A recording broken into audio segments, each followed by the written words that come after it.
सच्चिदानंद श्री गौरंग महाप्रभु की जय। जय गौर शीतनाथ प्रेमानंदे।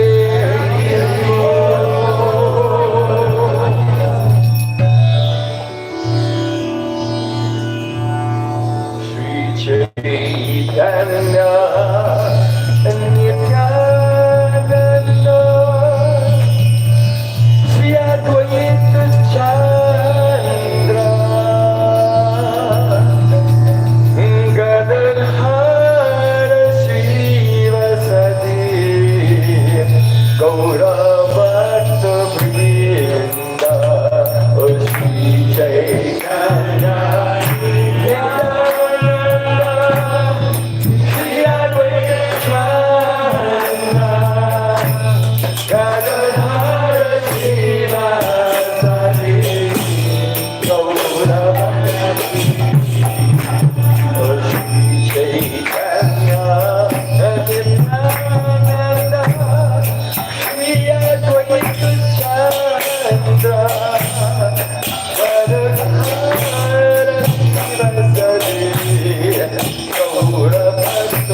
by the mercy of Sri Sri Gauranitai, now we remember Radha Krishna in Vrindavan.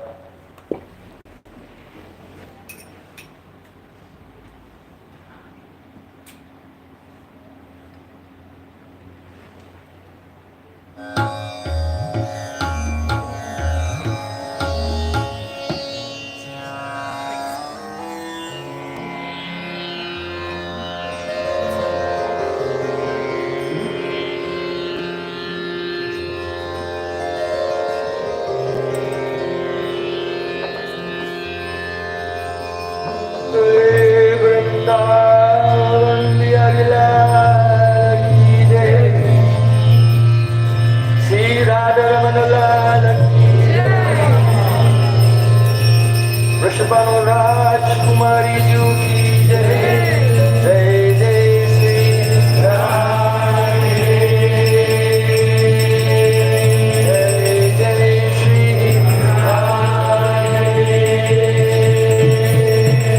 Jai Jai Shri Radhe.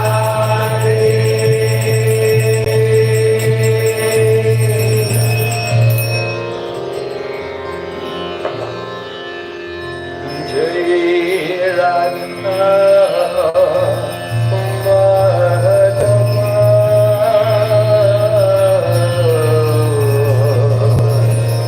Jai Kunja Bihari.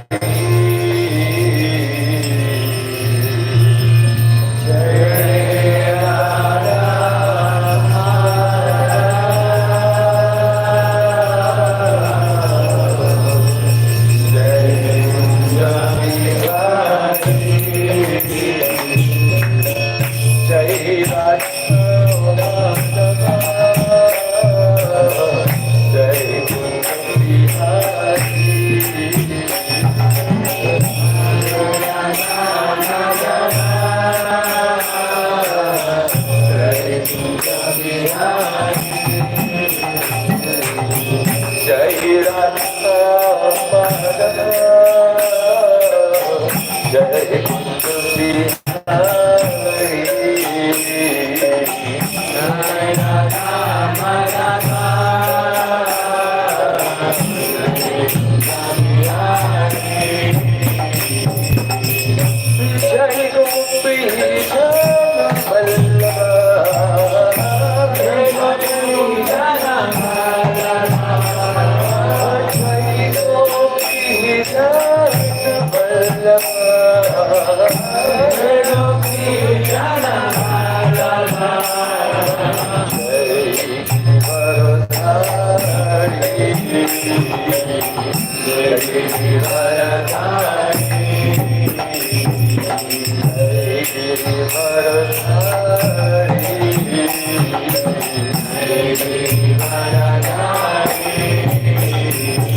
Hare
This kunj is becoming rather crowded.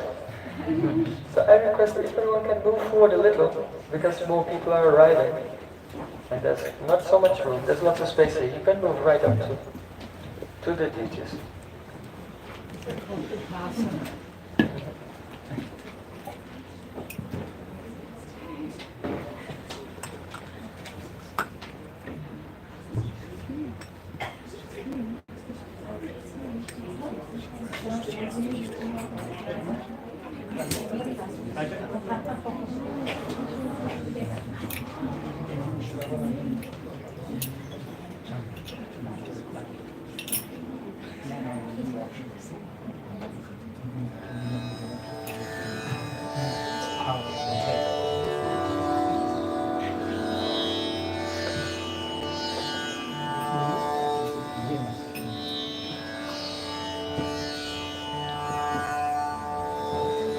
I'm not ready to speak. I need some more mercy first. So you should all be merciful to me and put the sound of Krishna's name in both my ears, as loudly as you can. Hare Krishna, Hare Krishna, Krishna Krishna Hare Hare, Hare Rama, Hare Rama, Rama Rama, Hare Hare, Hare Krishna, Hare Krishna, Krishna Krishna, Hare Hare, Hare Rama, Hare Rama, Rama Rama, Hare Hare, Hare Krishna, Krishna Krishna, Hare Hare, Hare Rama, Hare Rama, Rama Rama, Hare Hare, Hare Krishna, Hare Krishna, Krishna Krishna, Hare Hare, Hare Rama, Hare Rama, Rama Rama, Hare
Hare Krishna,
Quick survey. Please raise your hand if you've been practicing bhakti for a year or more than a year. Yes? Please raise your hand if you're new to the path of bhakti or you've been practicing just less than a year. Yeah. Okay, so we have a mix, good mix. I'll try to express something in a way that everyone on their different stage of evolution can understand.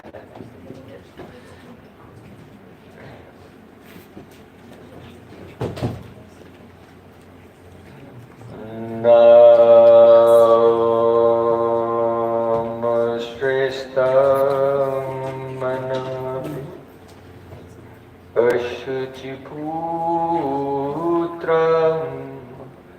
atra swarupam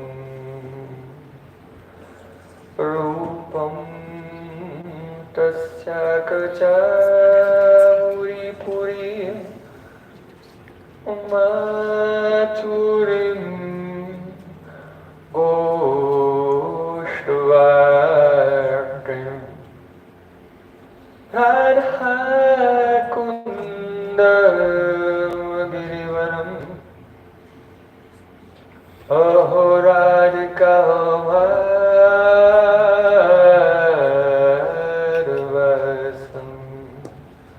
prabhu yasya pratita kripaya Sri Guru Tammanatosmi Gurave Gaurachandraya Radhikaye Tadale Krishnaya Krishna Bhaktaya Tad Bhaktaya Namo Namah Ananda Leelamaya Vigrahaya Hema Bhaddivyacchavi Sundaraya Tasmai Mahaprema Rasapradaya Chaitanya Chandraya Namo Namaste Chaitanya Chandraya Namo Namaste Chaitanya Chandraya Namo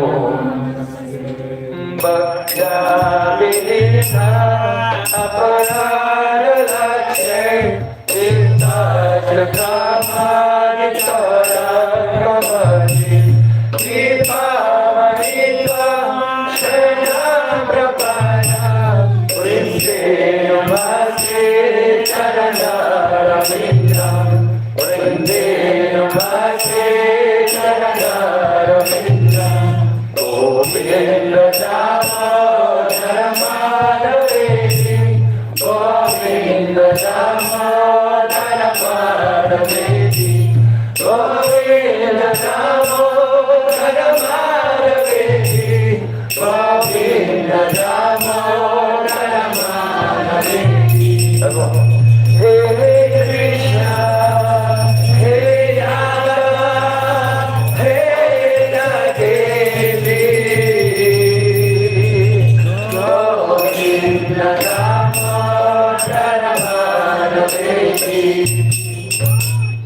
Sham Sundar Shikanda Shikha Smaratha Smurali Manoida Radhika Rasakumama Kripa Nidhi Swapriya Charna Kinkurim Kuru Tavaivasmi Najivami Tayavana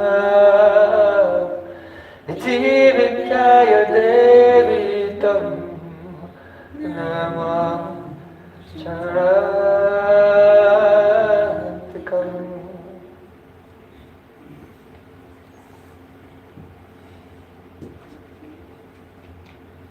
First of all, I offer my Sastang Dandavat Puspanjali, my heart like flowers thousands and thousands of times at the lotus feet of my holy master, my supremely worshipable spiritual Gurudev, Asmadhiya Paramaradatam Guru Pada Padma, Nitya Parvisht Om Vishnupad, Ashtotarasta Sri Rupanuga Charivarya, Srila Bhakti Vedanta Narayan Goswami Maharaj. Secondly, I offer my pranam thousands of times at the lotus feet of my Guru's Guru, to Srila Prabhupada, and to his Guru and all the great spiritual masters going back thousands of years to Sri Krishna himself. And finally, I offer my pranam to all of you, my very dear brothers and sisters, all Vaishnavas and Vaishnavis, Vanchakalpatarubhascha, Prapasindubhyavata, Putitanam Pavanebhyo Vaishnavebhyo Namo Namaha. Srila Gurudeva ki Jai. Shri Krishna Chandra Prabhu ki Jai. Guru Mata ki Jai. Very well.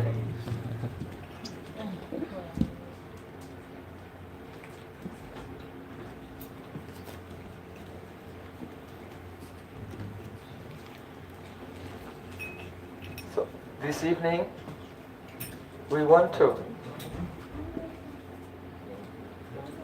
hear and chant and remember the essence of the teachings of Sri Krishna, the Supreme Lord, that He has given in Srimad Bhagavad-gītā. Perhaps you know, not only in India, but all over the world, the Bhagavad-gītā is respected as a jewel among religious and philosophical texts. But that conception is there in the general people. But among the enlightened sages, they don't consider that this is a book of information or knowledge, but rather this is the sound incarnation of the Supreme Lord Himself. The origin of all existence, Janmadhyasya Yataha, from whom everything has emanated, by whom everything is being maintained in this very moment. Don't take existence for granted. It's like music. You know, if someone is playing a violin, you can hear the music. If they stop playing, the music disappears. So all existence is like that. If God were not maintaining it every moment, it would disappear. So that person from whom everything has emanated, who is maintaining everything, and who dissolves all material things, while remaining in His eternal form, in His eternal transcendental realm, that very Krishna has spoken this Bhagavad-gītā. And therefore this knowledge is the Achyuta. He is Achyuta. That means infallible. And the knowledge that He gives is infallible. If anyone will follow the advice of Bhagavad-gītā, then they cannot fail to attain the result, to fulfill the purpose of their existence. Everything. If there's a seed, the seed has a telos, purpose. It has a potential that it must reach. So in the same way, each and every one of us, we are all souls, Atma, spiritual souls. And we all have telos, a purpose. Telos in Sanskrit is artha, purushartha. The purpose of our existence. And that purushartha is prema, that we should evolve and attain a state of pure, eternal, ecstatic love, spontaneous service for the Supreme Lord. So this is the fruit of hearing and following Bhagavad-gītā. Srimad Bhagavad-gītā is 700 verses. And this evening we only have a couple of hours together.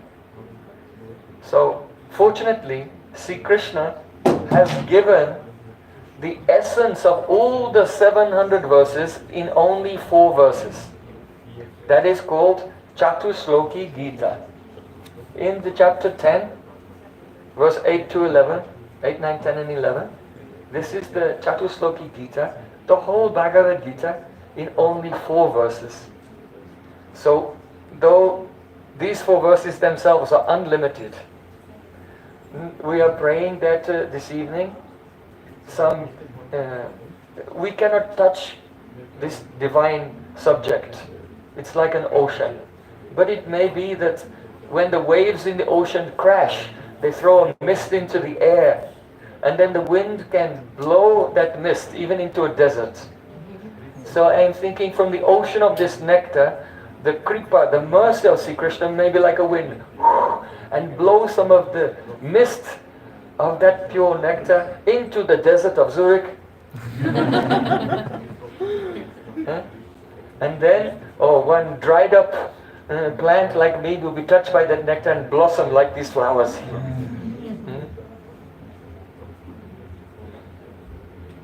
So first of all, Sri Krishna, in the first verse of the catuḥ-ślokī Gītā, he's saying, I know that many of you know this verse, so we can say it together.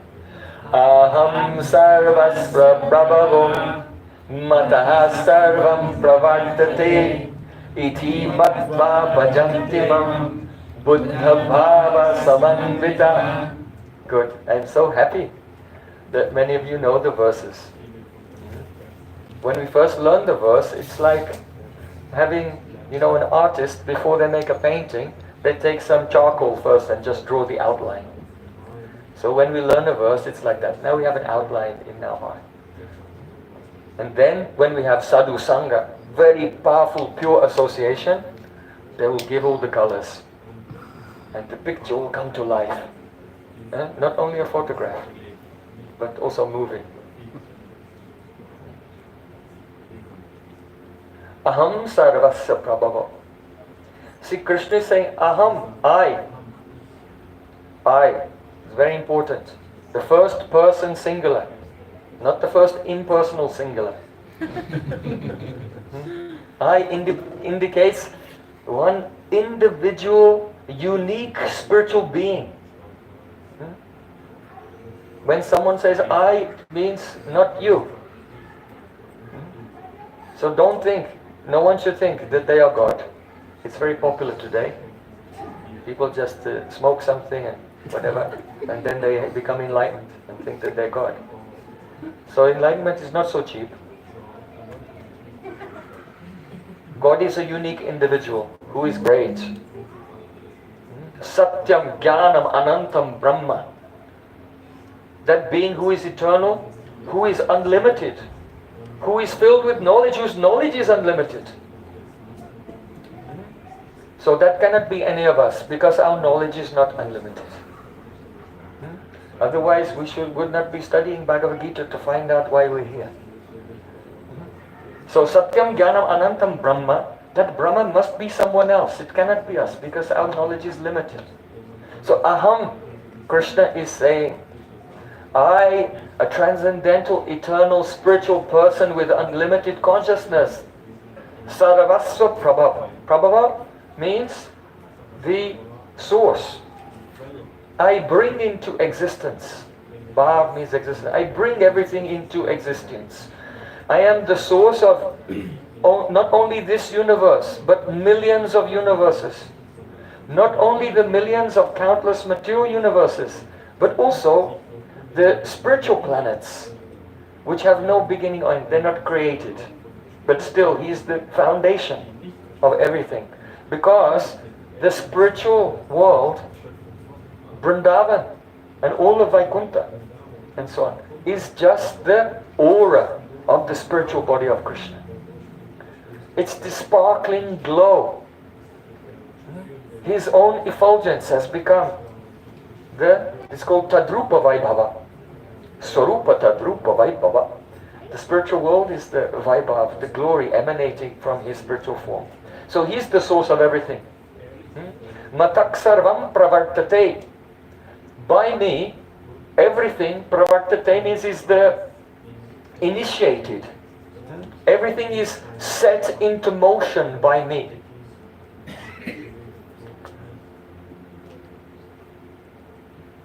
Iti matva bhajantimam. Iti matva. Thus, having understood this, having realized this, here matva means Guru Mukat Stravanena. By hearing from the lips of Sri Guru, Iti matva, I have understood. This is very important. Guru Mukat Stravanena. By hearing from the lips of Guru, one can understand these two things. That Sri Krishna is the origin of everything. And that once He has manifested everything, He is also the prime mover. He sets everything into motion. Because this fact is beyond the power of our senses to know. So an ordinary person will always be in doubt. What is the prime mover? What is the last thing behind everything else? They cannot know. It's beyond their senses. But iti matva, Guru Mukat, hearing from the lips of Guru, one can know it. Why? Because this Shabda Brahma, the sound that comes from the lips of an enlightened person, is infused with Sambit Shakti, the consciousness potency. And therefore, simply by that person who will be very humble, very surrendered, and have great respect for their Guru, when they will hear the words from the lips of Sri Guru, then it will prakashante mahatmana. Yasya deve parabhakti yatha deve tatagaro tasyaiti katita yata prakashantiya. It becomes illuminated and one can experience this fact. Now, iti matva, one who understands this, bhajanti mam. Krishna said that person, bhajanti mam, they will serve me. Bhaj dhatu iti sevaya. It means service. You cannot help it. Once a person has that realization, then they have to serve. Because they become filled with love. Buddha. Buddha means now they are Buddha intelligent. They are a real pandit. A real pandit is not someone who knows all the Vyakaran and Jyotish, grammar and the astrology and the Nyay, logic, shastra, all this. A pandit is Dayaksha ka Janiwali sabse bada pandit hai. In Brajbas it is said that a person who knows only 2.5 syllables is the greatest pandit. Only 2.5 syllables. Yes, if you write 2.5 syllables in Sanskrit, this is Prema. One who knows love is Buddha. So Buddha Bhava Samanvita. Buddha Bhava Samanvita. The enlightened person, the pandit, the greatest scholar, the most learned person, his Bhav Samanvit, that means infused with ecstatic loving feelings. So beautiful. The Bhagavad-gītā gives the essence of Vedanta. So there's very profound philosophy here. Aham Savasya Prabhavo means, Krishna is saying, I am the ingredient cause and also the instrumental cause of the worlds. That's incredible. In Sanskrit that is called Upadan Karan, the ingredient cause. Just like a house, the Upadan Karan, the ingredient cause of the house is the bricks, the wood, the glass, whatever, the steel. Those are the ingredients. That's the ingredient cause, Upadan Karan. And the Nimitta Karan, the instrumental cause, is the construction worker, the builder, who takes everything and puts it together. So, in the 6 classical darshans of India, Sad darshans, Nyaya, Vaisheshik, Yoga, Shastra, Sankhya, Purva, Mimamsa, then it's accepted. Those that accept that there is God, that God is the nimitta karan of the world. He causes, He is like the builder of the world. But they don't accept that He is the ingredient as well. He's also the ingredient. Only this is the conclusion of Vedanta. Because if you accept that God is not only the one who makes the world, but He's also the very stuff from which the world is made, then you cannot escape from Him. There's nothing that isn't non-different from Him, one with Him. Just like Sri Krishna told to the Braja Gopis, "Oh my dear Gopis," when He met them at Kurukshetra, He said, "Why are you crying so much in separation from me? Don't you know I am the ingredient cause, aham sarvasya prabhu. I am the ingredient of all existence." Just like a clay pot. A clay pot, you can go to the river and take some clay from the riverbank and make a pot. Can the pot ever be separated from the clay? No, because it's the ingredient. So Sri Krishna said to the gopis, "Why are you crying in separation? You are never separated from me. I am your ingredient." Upadan. Of course they did not want to listen to that philosophy. Nevertheless, from the point of view of Tattva Gyan, from the point of view of philosophical principles, metaphysics, this is a fact. Krishna is the not only the builder of the world in one sense, Nimitta Karan, that means by the glance of Mahavishnu, he glances towards Maya, and then the world is manifest. But he's also, by his Shakti, is the ingredient. So, of the 6 Vedic philosophies, the classical philosophies of India, only Vedanta accepts that Bhagavan, God, is the ingredient cause of the world, and of those of Vaishnavas. And among the Vedantists, there are 4 Vaishnava Sampradayas, and they say Atmakrite Parinamat, that the Lord himself transforms and becomes the world. That is called Vastu Parinamavad. The Lord himself is the substance that transforms and becomes the world. But we, the followers of Chaitanya Mahaprabhu, we are the followers of the metaphysical conclusion Achintya Beda Beda Tattva, that there is no, God is one with and also different from his Shakti. So our conclusion, which is the true conclusion of the Vedas, is Shakti Parinamavad. It is not the Swarup of Krishna that transforms and becomes the world. But rather, it is the Shakti within his Swarup that emanates from him and transforms and becomes the world, and he remains unchanged. So that is the real meaning of the Vedanta Sutta, Atmakrite Parinamat. So we don't follow the Vastu Parinamavad, we follow the Shakti Parinamavad. The inconceivable transformation of Shakti, energy. So Aham Sarvasya Prabhavo Matak Sarvam Pravartate Iti Matta Bhajantimam Buddha Bhava Samanvita. You may say, why are you telling me all this metaphysics? Because if you'll hear it very carefully, and the sound of this katha will pierce the material covering of your ear, then all dvandva, duality, will be evaporated. It will be vanquished and disappear forever. And when our consciousness is beyond duality, then iti matva bhajantimam buddha bhava samanvita. At every moment, one is serving and serving and serving, full of love. And this is why. Consider this carefully. In Srimad Bhagavatam, there is the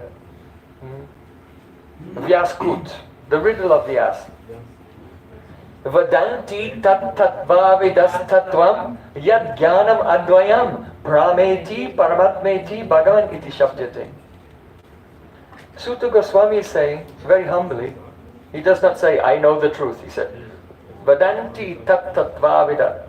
Those who know the truth, this is what they say. I am only the postman delivering it to you. Vadanti, those who are enlightened, they say this, that the absolute truth is Advaigyan, non-dual consciousness. Advaigyan Tattva. It is the Tattva, the principle of non-dual consciousness. And it is called Brahman, Paramatma, or Bhagavan. Bhagavan is the full, the Purna, complete reality.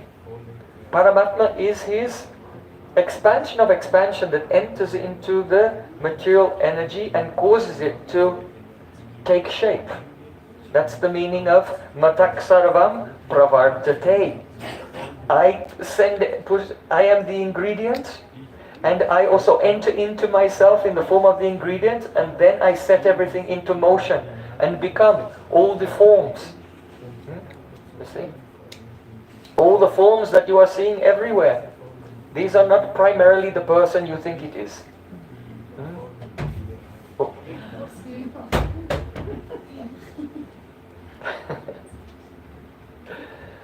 Primarily this world is the universal form of the Supreme Lord. But by our very dark and narrow vision, we're seeing some parts, and this is me, this is you, and so on. So, the Paramatma enters into the material energy and transforms it into all the forms.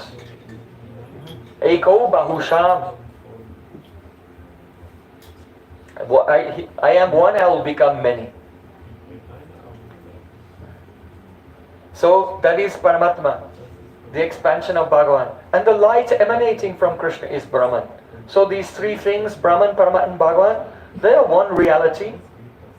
And there is no duality, there is nothing separate from this, anywhere, at any time.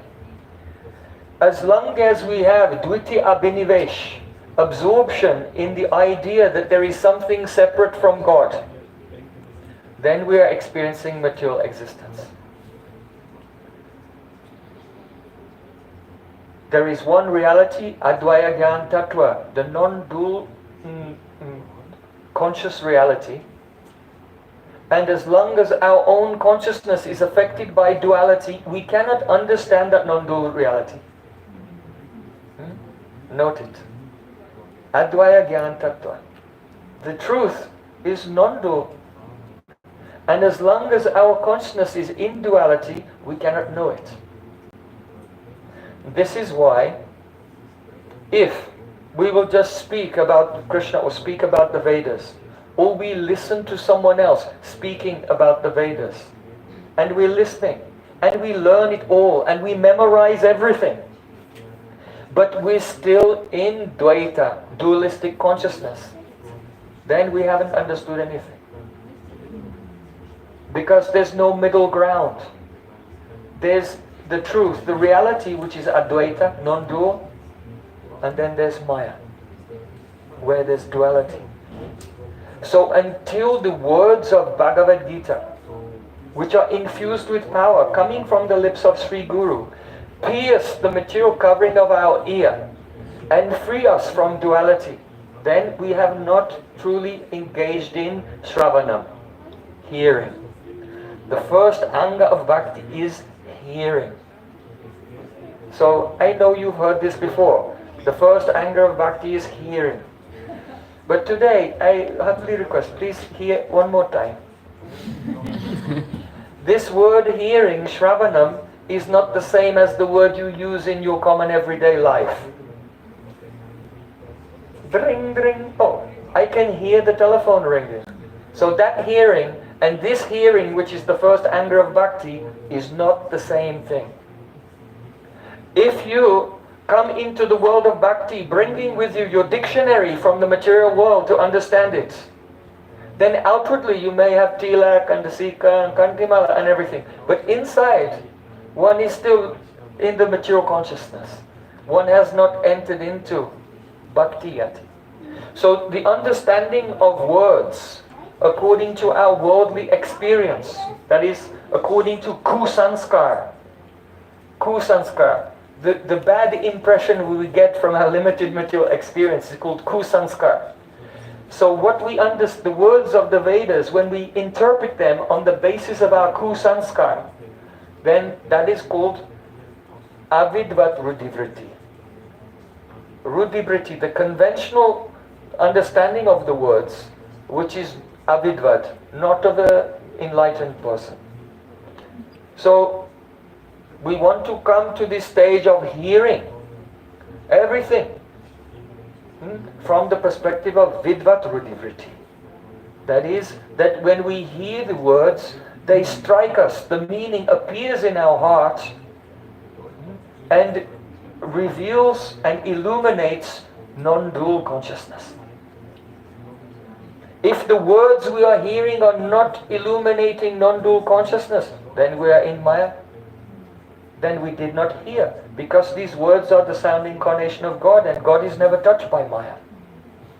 Understand? This is a very profound thing. Prabhupada Srila Bhaktisiddhanta Thakur, as described very beautifully, he said that when you hear a word according to your kusanskar, material experience, then it does two things. The sound of the word establishes it does partakya stapana. Partakya stapana means it establishes the separateness of that object that the word is referring to from everything else. And binangsa avastit means that within that object, you think that this object is made of parts. So it almost goes without saying. We think, well, what is this? Of course, when I hear a word, it refers to this one thing which is separate from everything else, and the thing I'm referring to is made of parts. Now these are actually the vrittis of the Dviti Abhinivesh, being absorbed in duality.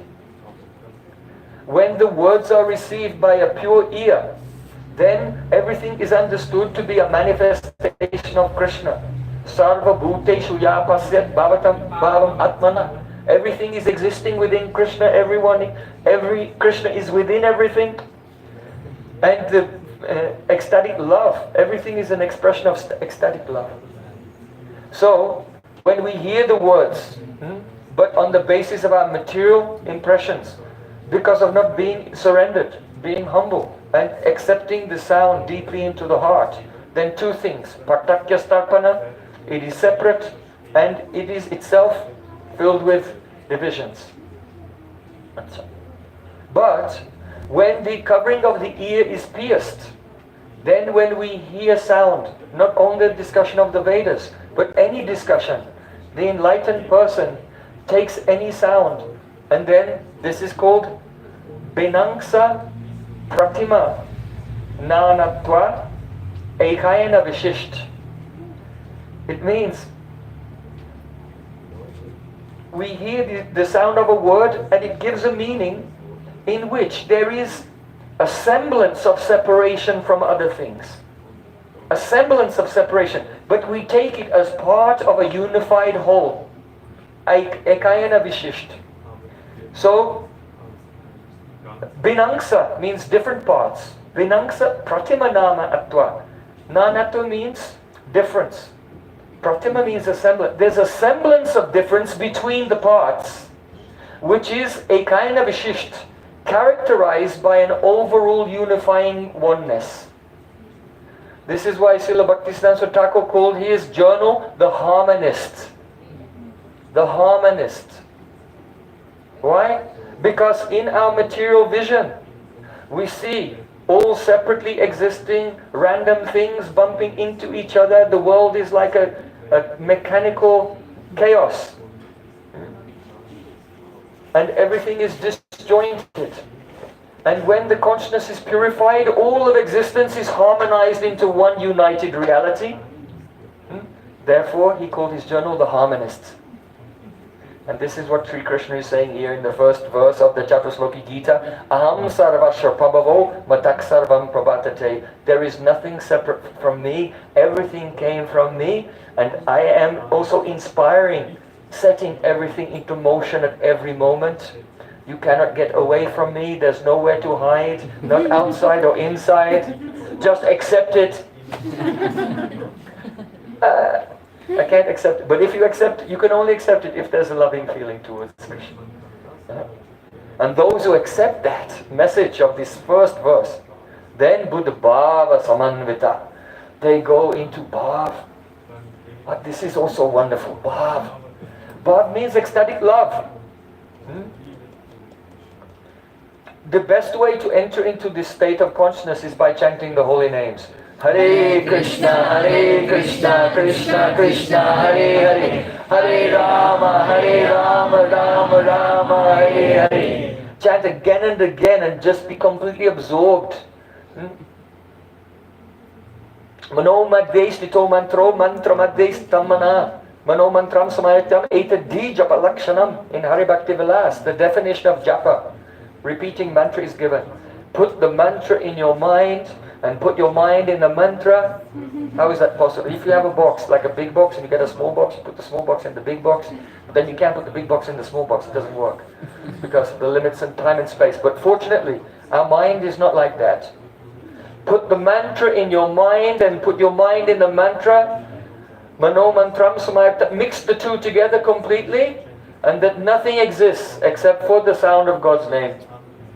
Etadi japa lakshanam. This is the symptom of japa. So you can ask yourself, did I chant japa today or not? Only pulling rope is not japa. This is japa. This is japa meditation. So then, when the person is absorbed fully in the holy name and knows nothing else, then the duality, Chaito Darpana Marjanam, the heart is cleansed of the kusanskaras, of the bad impressions of duality, and one experiences the Advaita, non-dual consciousness. Very beautiful. Krishna. Krishna. What does Krishna mean?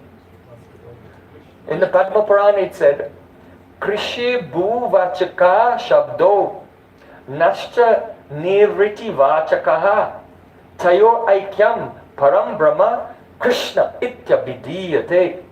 This is the paribhasha, the definition of Krishna. First, Krishi bhu vachakaha. Krish, the verbal root krish means bhu, existence. Again, becoming aham savasya prabhavo. There is no existence apart from, outside of, independent from Sri Krishna. Non-duality, advai means there is no swatantra vastu, there is no independent substance. So Krish means existence. Krishi bhu vachako shabdo nashta nivriti vachakaha. And na means nivriti, not nivriti, nivriti. Not nivriti, N-I-V-R-T-T, but N-I-R, nir-vritti, with one T, nivriti. Nivriti means ananda, joy. So Krishna indicates Param Brahma, the absolute truth. Tayo aikyam, take these two together. Tayo aikyam, take these two aikyam together. And it indicates Parabrahma, the supreme truth. Krishna ityabhidiyate, meaning that the supreme truth is all existence, leaving nothing out. And if we realize that, then the nature of the existence is itself ananda, joy.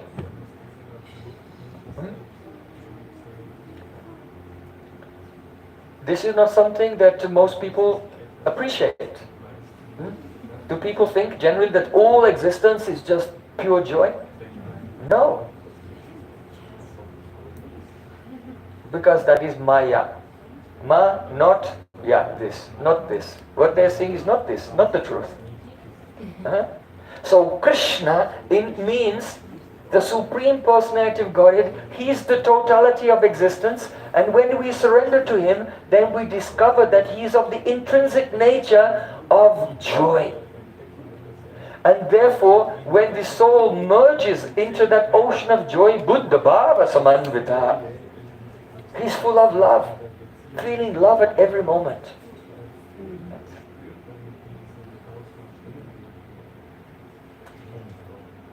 Krishna. Take the word Krishna.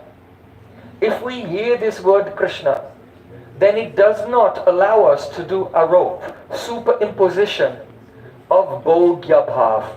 Bhogya Bhav means the sense that anything can be enjoyed by us.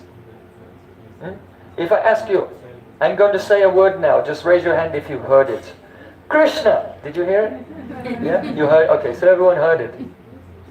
But the Shastra said that if there's a possibility of your mind superimposing onto anything in existence, Bhogya Bhav, that something can be enjoyed by you or by anything else, then you didn't hear it.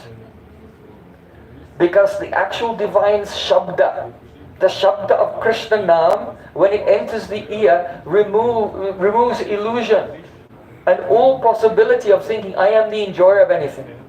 Because Krishna is Bhoktaram Yagyatapasam Sarvalokameshram Sruidam Sarvabhutanam Gyatpam Shankari. Krishna is the supreme enjoyer. We are not independent enjoyers. We enjoy. Don't think that in Bhakti Krishna is the supreme enjoyer and all the devotees are the supreme sufferers. No. Krishna is supreme enjoyer and devotees, they also enjoy. Actually more than Krishna. If you become the Dasya of Radhika, you will experience more joy than Krishna even. But not independently. Nothing is independently for enjoyment. So if really the sound Krishna, we are chanting, and really it enters into our ears, then that thirst, what to speak of the thirst for enjoyment, but even the conceptual possibility that anything can be enjoyed by us is removed by the Aprakrita Dibya Nam, transcendental supernatural holy name. If, upon hearing the name Krishna, but we still think that something in this world can be enjoyed by us, then it is to be understood that nanat bahutva. Bahutva, that means the variegatedness, material variegatedness has entered into our consciousness and disturbed our advaigyan. That bahutva has come, that bahutva, that means plurality. If we maintain the idea that anything can be enjoyed by us, it means that bahutva, plurality, has disturbed our advaigyan and it has become lost. The entrance of bahutva, plurality, into our consciousness signifies mayadinata, subordination to the external illusory material energy. We have become mayadin, that is the servants of illusion. And therefore, Krishna in the very first verse of catuḥ-ślokī Bhagavatam, he said this: Aham sāvasya prabhavo matah sarvam pravartate iti matva bhajanti mam buddha bhava samanvitam. Now, we're going on to the next verse. Now the next verse, Krishna is describing those persons who have transcended the influence of dualistic consciousness. How do they live?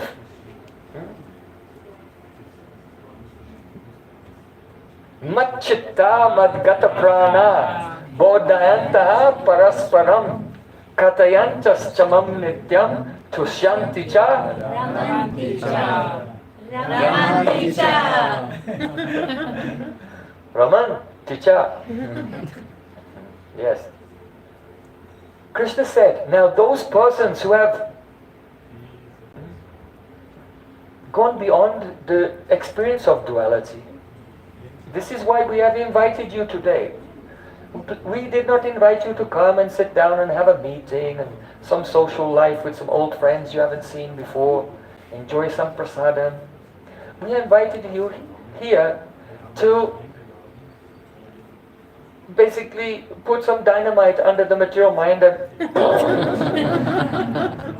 and finish it. Well, this is Sravana, what Sravana means.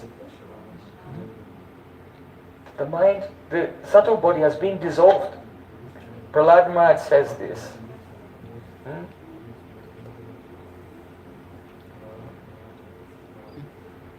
Nirgino analoyata. Just as when you eat food, you put the food in your mouth and your stomach digests the food and you get the strength. But you don't know how the digestion is going on. It goes on automatically. So in the same way, as we are listening to Harikatha from the lips of Sri Guru and the pure devotees, then what happens? We are eating and digestion is going on. We don't know how it's going on, but our subtle body, the material mind, material intelligence and material ego become digested as we are listening. This is really Sravana. So, here, those persons who the kusanskar has been washed away, what do? Mat-chitta. Krishna said their chitta is dedicated to me. That means they're always thinking of me at every moment. When the chitta becomes clean, it becomes like a mirror. And just when, if a person stands in front of a mirror and you look at the mirror, you can see the person in the mirror. So in the same way, when Harikatha comes in front of the mirror of the pure heart, you can see the form of the Harikatha.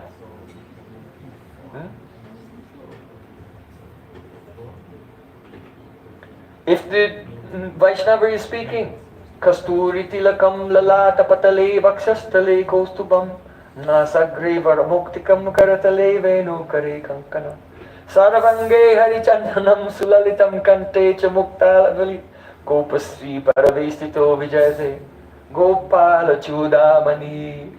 And the devotee is listening with a pure heart. When this katha comes before the mirror of his pure heart, the devotee looks in his heart and sees, oh, there's Krishna with the beautiful kasturi tilak. He's wearing a kaustuba jewel on his chest. shining red on his bluish chest. Vakshastale goes to Nasagre Paramoktikam. He has a beautiful pearl hanging from the septum. His nose is pierced not on the side, in the middle, and with a pearl here, just above his lip. And the redness of his lips is reflected on the bottom. And the gold of the ring is reflected on the... No, that's not it. You know why the top of it is gold? Because when Krishna is thinking of Radharani all the time, when he breathes out, then the gold comes out in his breath. Because he's absorbed in Radhika.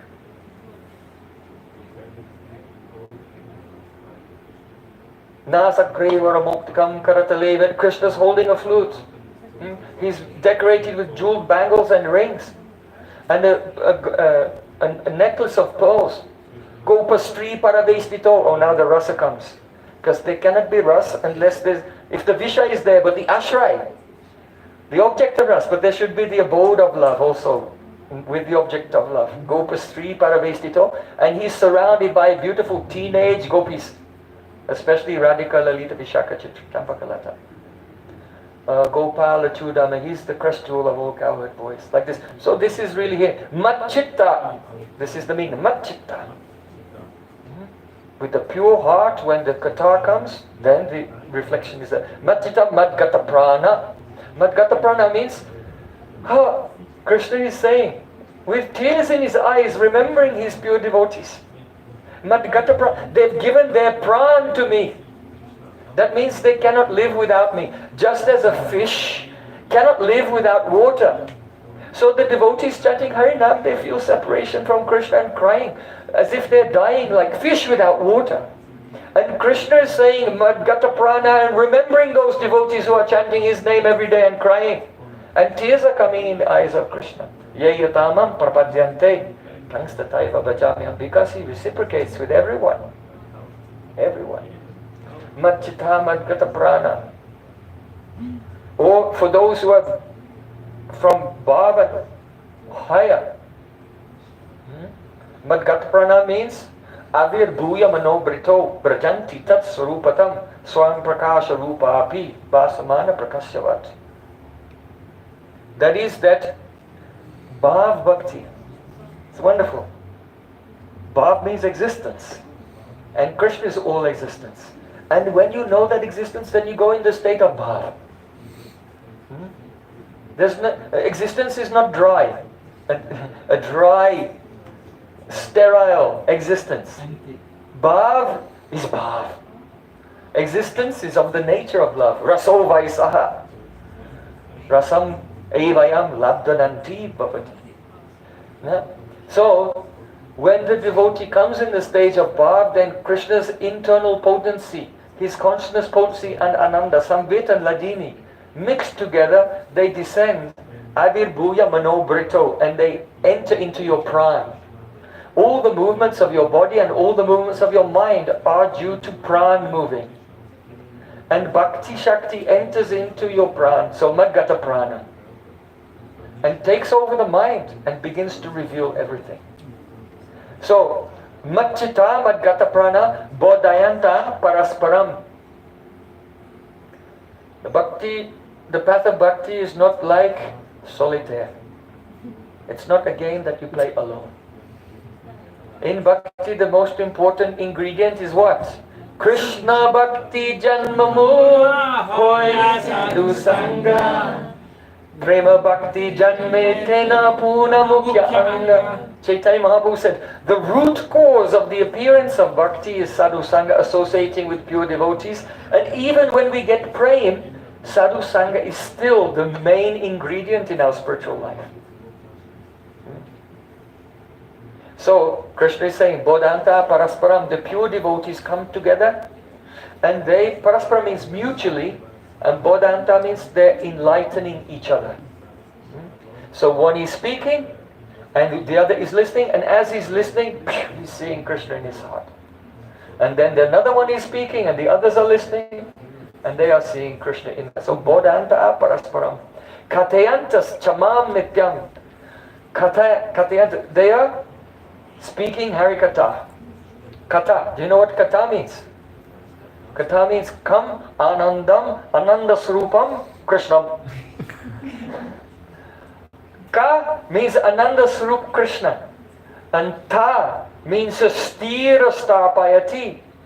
That which firmly establishes the beautiful Swarup of Shama Sundar in the core of your heart is called Kata. Kata. Yes. So Katayanta's mom. Here Krishna says mom. What does he mean by mom? He means me. Akillara Samrita Murti Prasimara Ruchi Roda Taraka Paliti. Kalita Shama Lalito Radha Prayan Vijojati. Mom, Krishna saying me. Not some impersonal light. Not the Paramatma with 4 arms who's standing on a lotus in the heart just watching and not getting involved in anything. He's only Upadrasta Upamanta, Shakshi, watching. But Krishna said, no, Katyanta's mom. They talk about me. I am the endless ocean of rasa. I am that cowherd boy, the son of Yashoda, the son of Nanda Maharaj, who is the secret beloved of Shrimati Radhika and all the Braj Gopis, me. Mom, that's the meaning of mom. Katyanta's mom. Nityam tusyanti cha ramanti cha. 2 things are mentioned here. Tusyanti means they feel satisfaction. And ramanti, they experience pleasure, especially Raman. Raman means the amorous, loving pastimes. That's why Krishna named Radha Raman. So ramanti means they experience amorous, loving pastimes. So tusyanti refers to the sadhakas, the practicing devotees, those who have entered into Raganuga Bhakti in the stages of Ruchi and Asakti. They are beginning to realize Krishna's form and associates, and the abhas, the semblance of their own spiritual form is coming in their heart, so they feel great satisfaction from this. They are the sadhakas. Tusyanti cha. Then ramanti cha. From ramanti comes the word romance. They have a romantic relationship with me. Sanskrit is the mother language. English, French, German, Italian, Latin, Russian, Lithuanian. All these languages they come from the root language because they're all Indo-European languages coming from Sanskrit. So, Ramanticha, the practicing devotees experience satisfaction, and the perfected devotees, those who are siddha, they've attained bhav, they experience directly playing with me in my loving pastimes. This is the meaning. So this verse now is describing only Raganuga Bhakti. Raganuga Bhakti. Krishna's not mentioning anything about doing puja to the deities with 16 articles. He's not discussing anything about Pancharatrik Archan, Marg. It's helpful, especially for the Konishta Adhikaris, it's very helpful. And even the Madhyams, they become attached to it and they don't give it up. But here, Krishna is speaking pure Bhagavat Marg, pure Raganuga Bhakti, only based on Kirtan, hearing and chanting, and internal realization. Katyanta means they are speaking about my Nam, Roop, Gun, Parika, Seva and Leela. Because realization comes in a sequence. This is the difference between authentic Vaishnavas and the Prakrita Sahajas. The authentic Vaishnava knows that in your bhajan, the realization comes first, you realize Krishna's form. Afterwards, seeing the Shabdarcha, the deity of the form in sound. Then his qualities, his color, his softness, his fragrance, his kindness begins to manifest. And then his effulgence begins to expand, and in his effulgence, his associates begin to appear. And then seeing the associates in the heart, you can focus on them and begin to follow them. And so then, the next step in Kram means sequence or step in Sanskrit, is Seva. Then you begin your internal service. You may see your Gurudev in his gopi form and give you a chamara in your hand and say, oh, fan Radhika, like this, and then you can begin your Manasik Seva. And then, from that place, Radha Krishna will get up and you all go with them somewhere and it will become a flow of Leela. So there's a sequence of realization. So the difference between the imitation devotees and the real devotees is, the real devotees, being free from aparad, nam-aparad, experience the gradual expansion of the gram. And the imitation devotees, because of aparad, they don't experience. The seed of the name does not begin to sprout.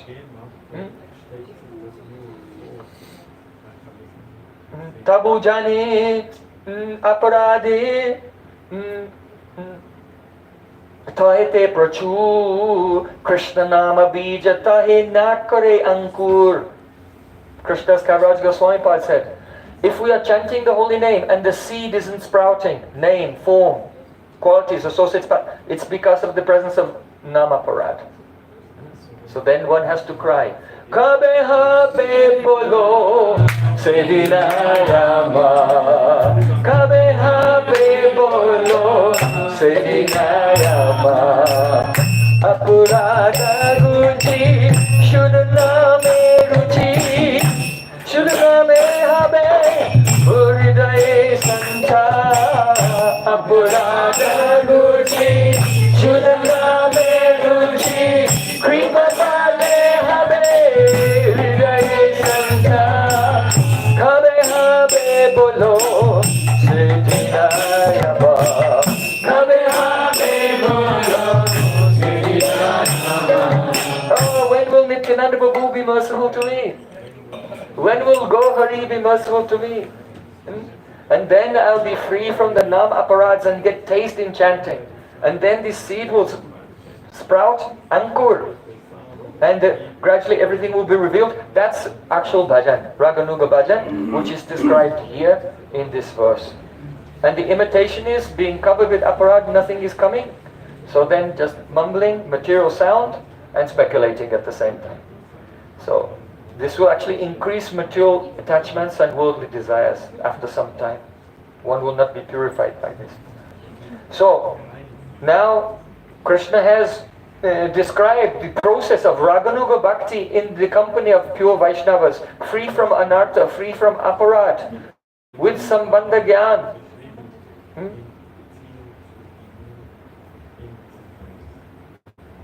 With sambandha gyan, with a relationship with Krishna. Just like now we were singing, Jai Radha Madhava, Jai Kunja Bihari. We're singing. But the pure devotees described in this verse, Matchita Matkata Prana, how are they experiencing this kirtan? They are seeing with sambandha gyan their relationship. Oh, I am a dasi, maid servant of Radhika, and looking inside the kunj. Jai Radha Madhava Kunja Vihari. Jai Radha Madhava.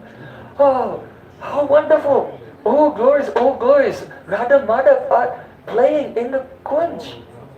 Nitam te puna uptatam brahmaraka storika patrakam netrabhyam vipali kritam kuvalaya dvandvam chakana pitam smeh harascha smitakanti bangi alam pishtano pesi krita kim radeta vamandanena taram anga asi jotita. And devotees singing the kirtan and seeing that Radha Krishna in a beautiful kunj, and Krishna is overwhelmed with love and he's decorating Srimati Radhika. What is he doing?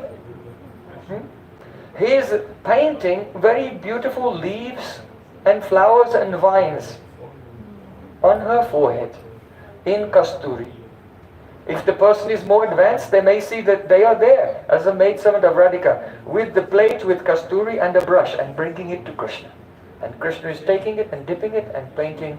Very beautiful. Because her previous decoration was washed away by perspiration of the sattvic bars. And Krishna is decorating. Then Krishna is taking very beautiful blue lotus flowers, kuvalaya. Not lotus, kuvalaya. Lilies, beautiful blue lilies, and placing them over the ears of Radhika on both sides.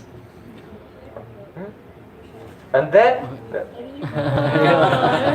Agyamala.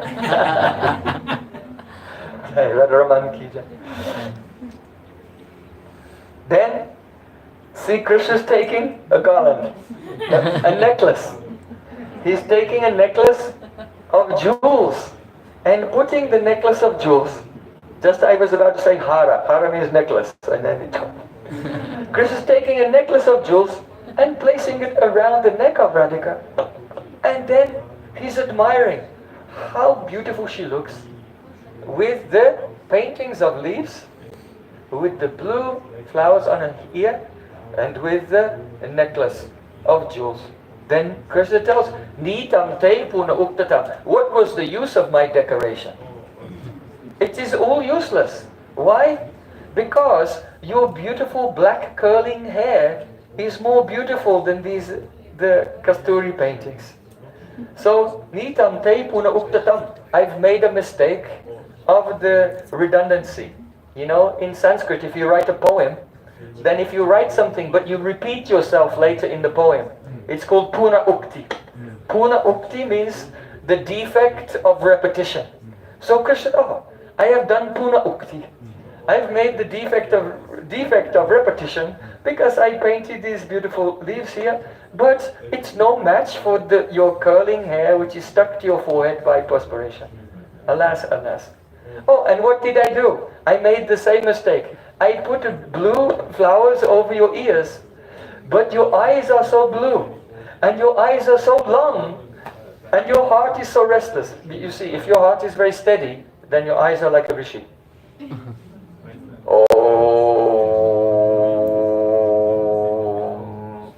Eyes are always steady. But if the heart has many waves of love, then it makes the eyes dark here and there. So Radhika's eyes are very long, and the blueness of her eyes is darting here and there.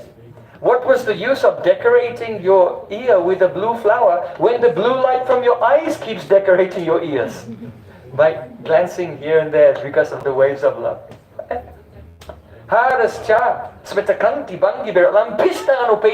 I made another mistake. Why did I put this necklace of jewels around your neck? This is like Pishtano Peshi. If you take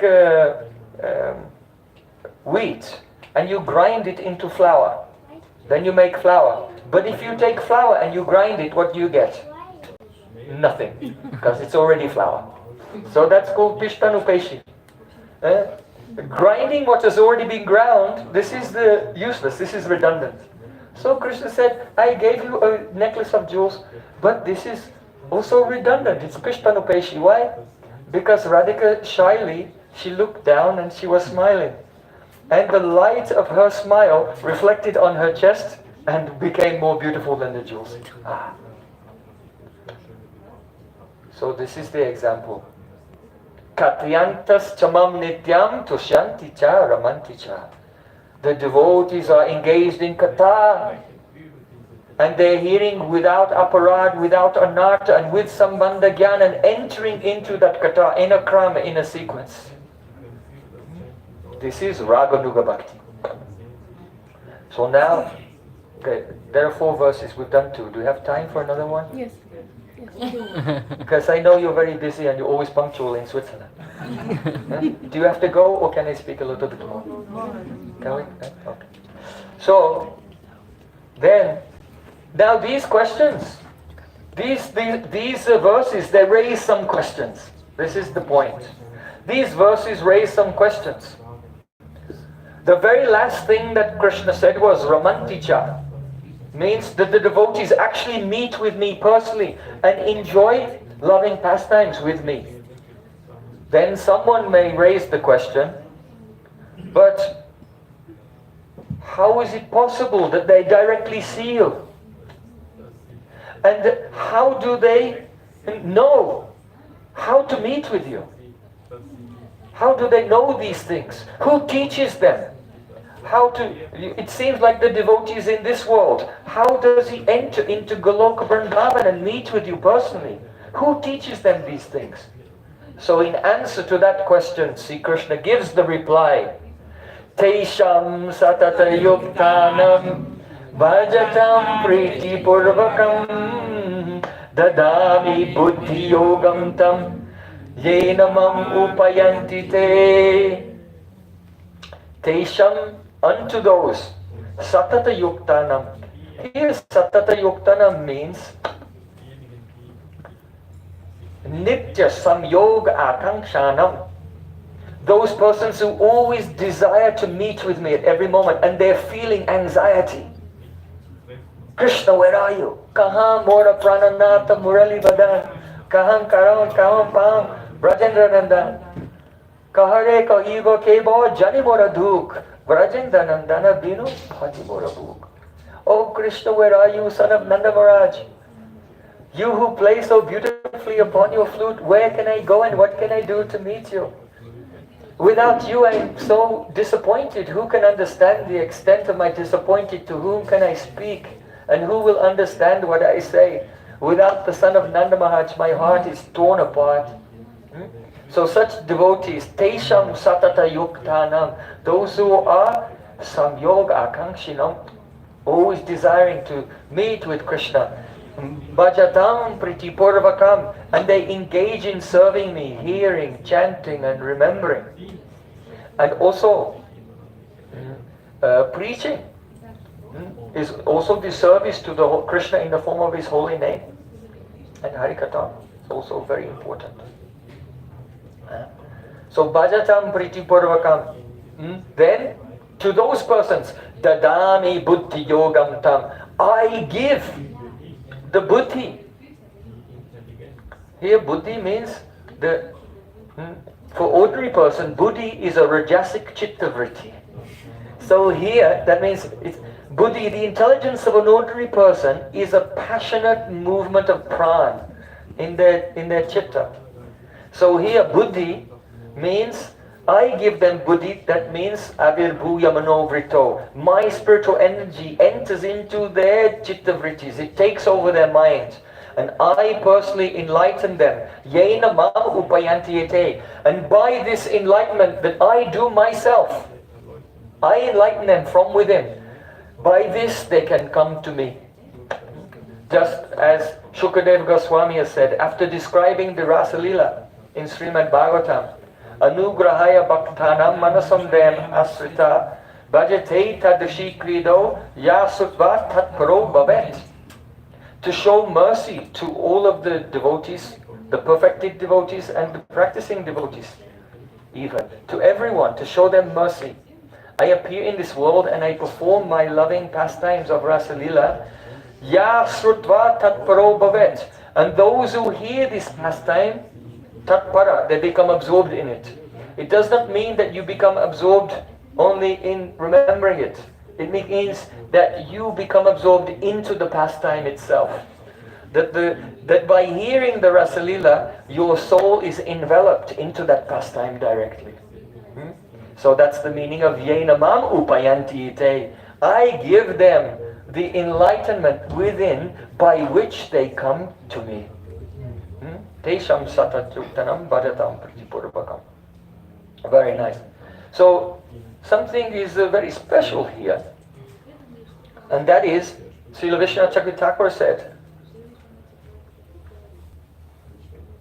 who teaches them how to come to you? And in the answer, Krishna says, the Dadami, I give them. Dadami Buddhi, I give them. So in the commentary, Srila Vishnu Chakravarti Thakur says very beautifully, Swato nanyasmats chakutas chet api adigantum asakyaha. Which means that the person cannot do it by himself. The devotee never thinks, it's within my power to see Krishna, to meet with Krishna and enter into his Leela. So, swato, swataha. The devotee cannot do it by himself. And yasmat, and anya. No one else can teach him to do it. This is very important. You know, Prabhupada Srila Bhaktisiddhanta Thakur, he said, those persons who try to force feed the Ekadas Bhavs, they try to force feed the 11 sentiments of a gopi body onto a conditioned soul. This is not the sign of perfection, because it cannot be done.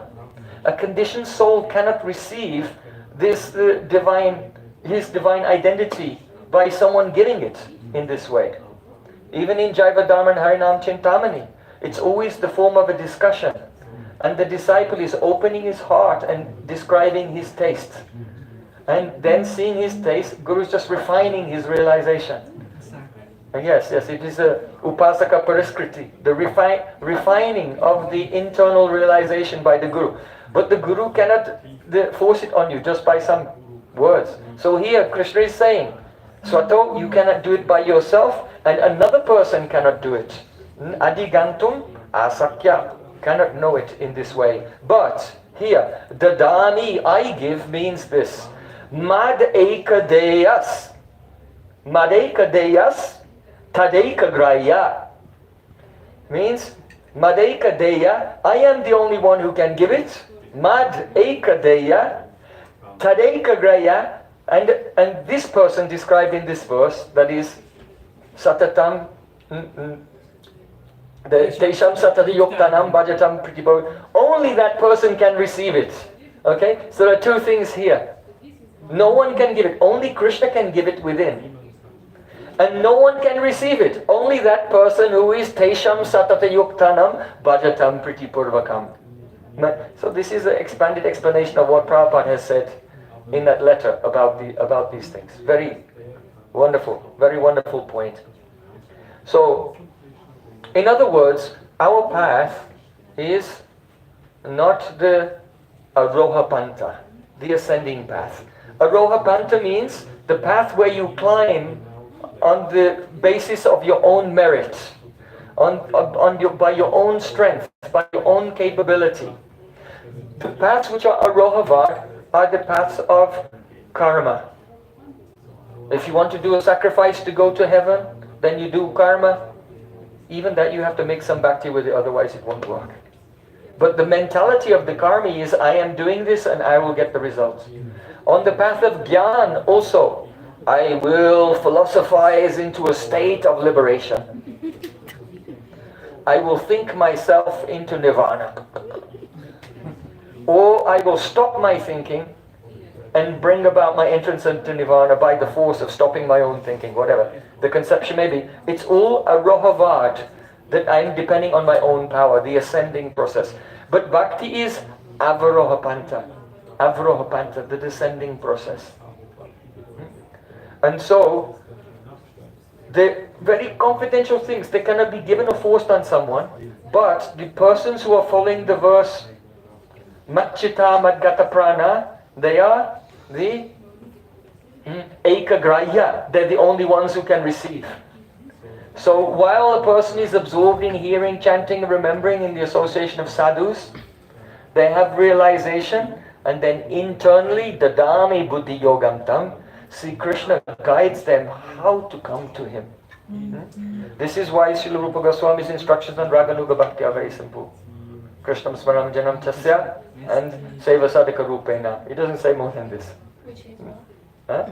What is that? He said, those on this path, they should always remember Krishna along with an associate whom they want to follow.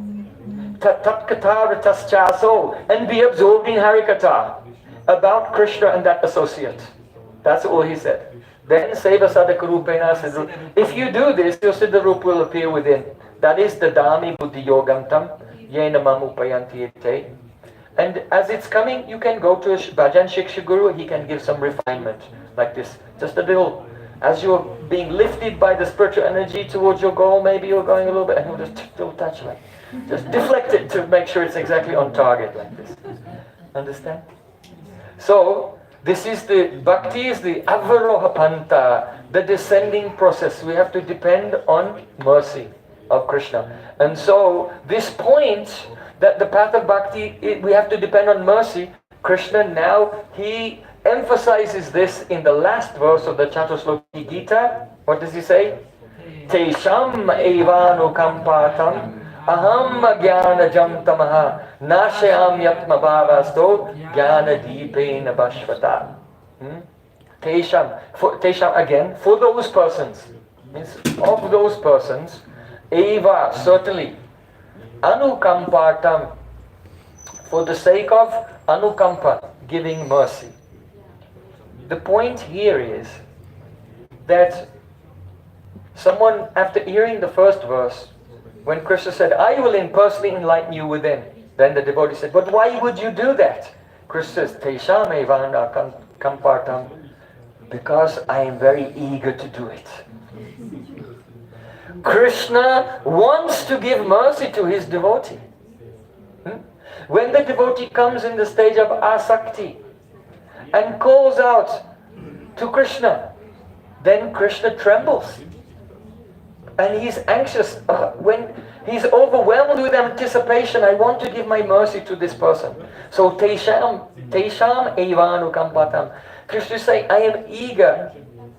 Eva here is the emphasis only to them. In other words, I don't give this knowledge to the karmis, to the jnanis and the ashtanga yogis.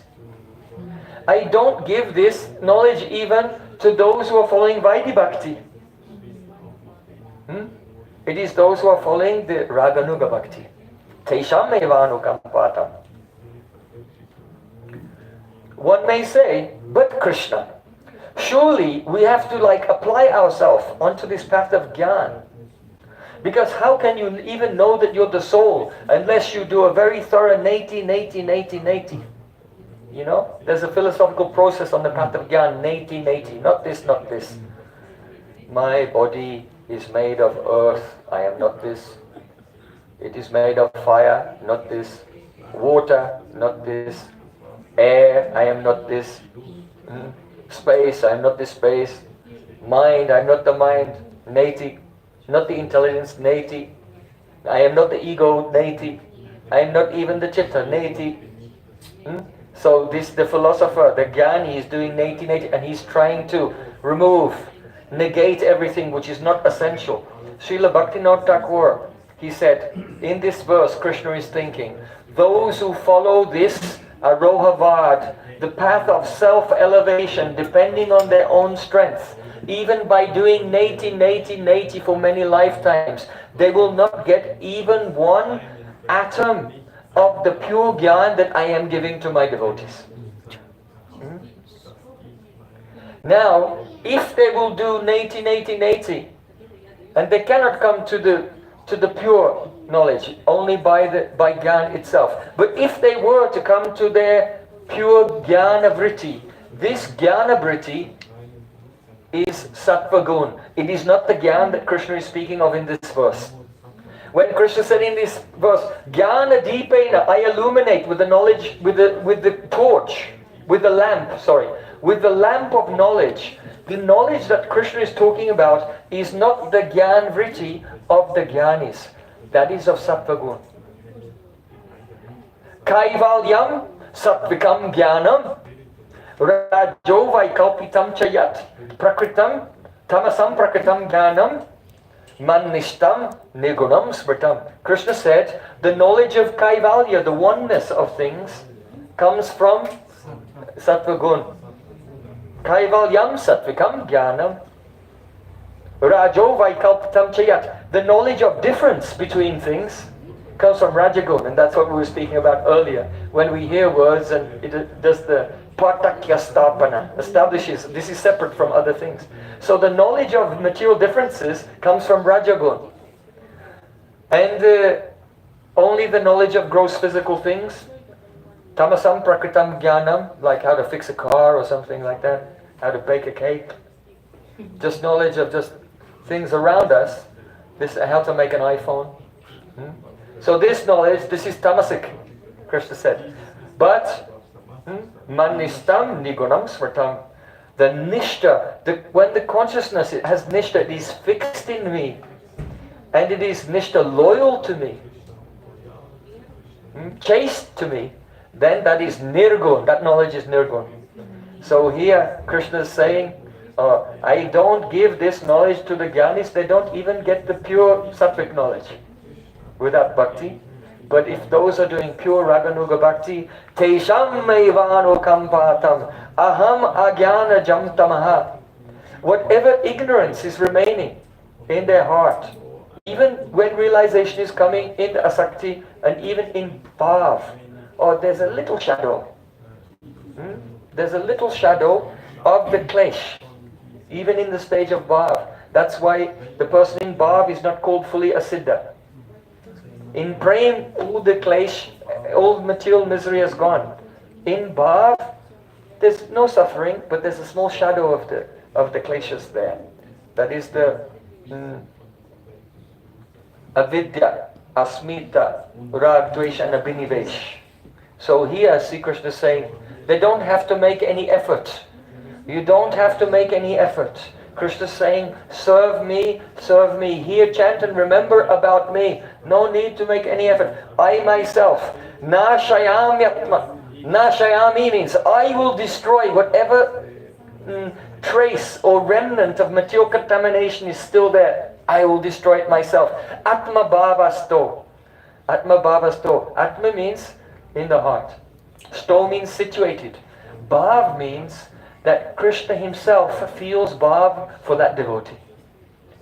He said, Krishna is saying, because I love him so much, Atma bhavasto, I become situated in his heart like a bumblebee goes to a lotus flower, because I want to taste the delicious honey of his love.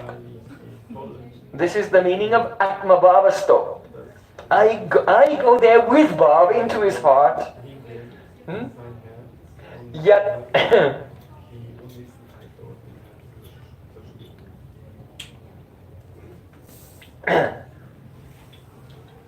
what is that?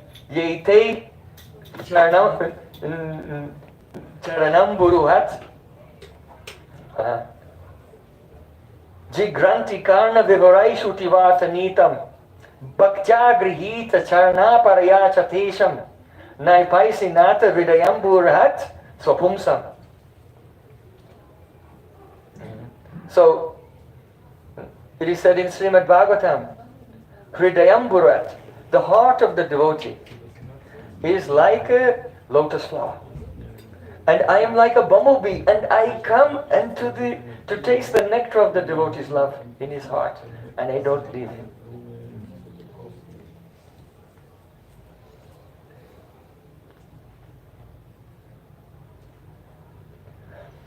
So this is the meaning here. Nashamattu bhavasto. With love I come and I destroy everything. Jnana deepena bhasvata.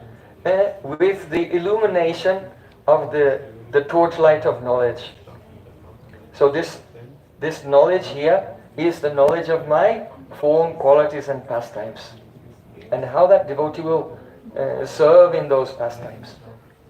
So these verses, they're describing only Raganuga Bhakti. The very, very the spontaneous love. You know what's the difference between Vaidhi Bhakti and Raganuga Bhakti? In Vaidhi Bhakti, you think, I must do this because if I don't, I have to stay in the material world. I'll have to suffer in this world. And I have to do this because the scripture says it should be done. Or I will serve in this way because the scripture said I should serve in this particular way. As well. Because a devotee may be in Vaidhi Bhakti who's also liberated, so he's not afraid of the material world. Like Prahlad Maharaj. Naivo dvijay para durate avaitaranyas twadvira gayana mahamrita magna chitta. Prahlad Maharaj said, Oh my Lord Nishingadev, I am not afraid of this ocean of material existence, because wherever I go, my heart is always immersed in singing your pastimes. Nimagna chitta. I'm not afraid of this world. So chaitito vidbuka chaitas indriyata maya sukaya param udva to vimutan. The only lamentation I have is the people in this world who are laboring under the weight of illusion and suffering. I lament for them, but for myself I have no problem. But still, Prahlad Maharaj will serve according to vidhi, according to the scriptural, how to offer things properly according to scripture. But Raganuga Bhakti means when the devotee chanting, he sees the associates of Krishna in his heart, how they're serving naturally.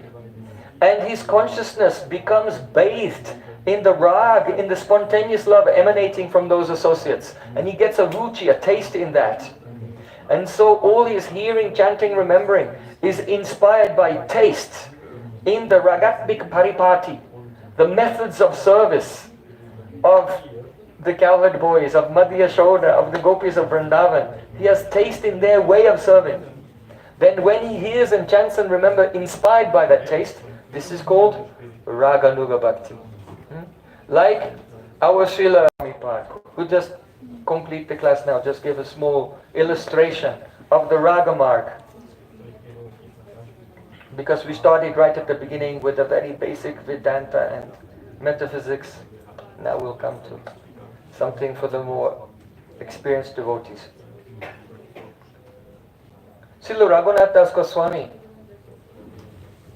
he is always sitting on the bank of Radhakund and weeping and chanting the holy names, Hare Krishna, Krishna Krishna, Hare Hare, Hare Ram, Ram Ram, Hare Hare. And he enters Dadami Buddhi Yogam Tam Yena Mam Upayanti Ete. I give them the intelligence, the vritti by which they come to me. And he sees the pastimes of Radha and Krishna. Beautiful pastimes. And he's serving there. And sometimes then that pastime also disappears. And then his heart is broken and he comes back to external consciousness and begins to pray. Data pralamba ripanudbata sankachuda nashat pratoshi vidayam madhumangalasya. Madhumangalasya. Hastena ya sumukikostava mitrametam. Kinte shamantakamanim taralam karisye. He's saying, oh, when will that day come? When I will take one necklace. It's morning time. I'll take a necklace. And on that necklace is a beautiful bluish jewel. What is that? Shamantakamani. I'll take the Shamantakamani. And, sorry, this Shamantakamani is red, reddish. I'll take this Shamantakamani and I will place it around the neck of Srimati Radhika. Simple service. If you are a pujari and you serve the deities, then every day, then you have to take the jewelry and put the jewelry on the deities. Even in Vaidhi Bhakti.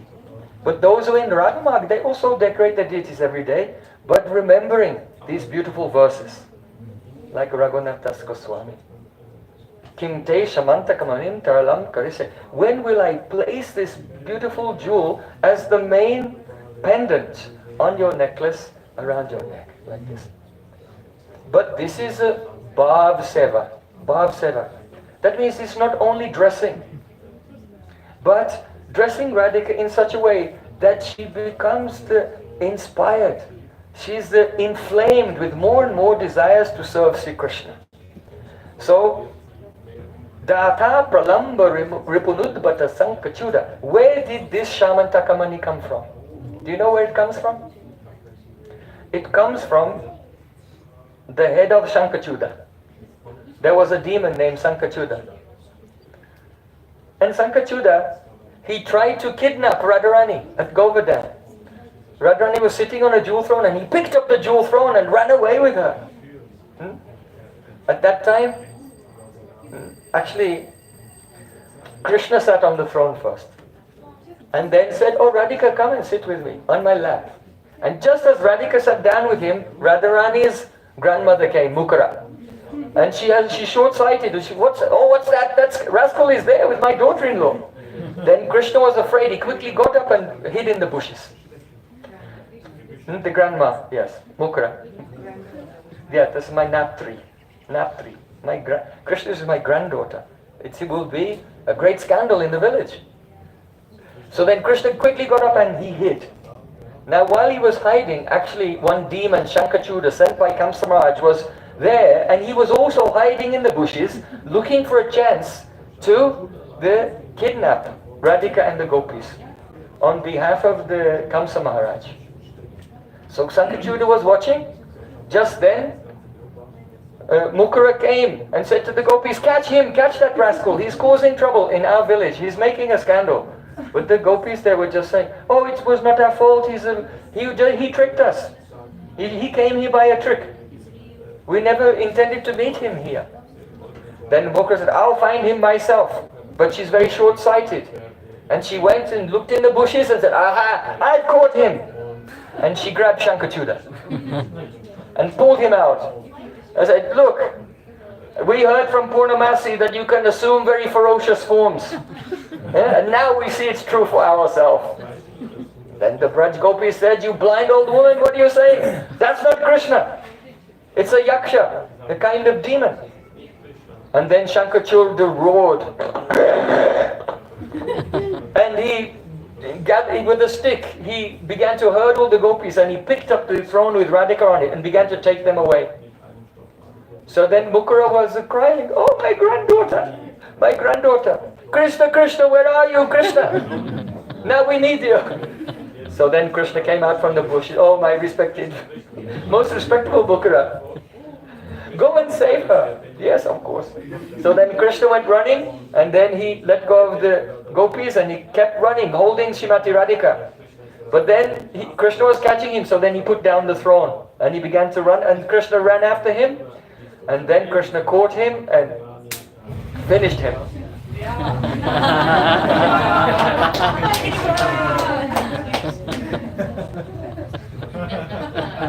Okay, if you had any doubts, they're all over now.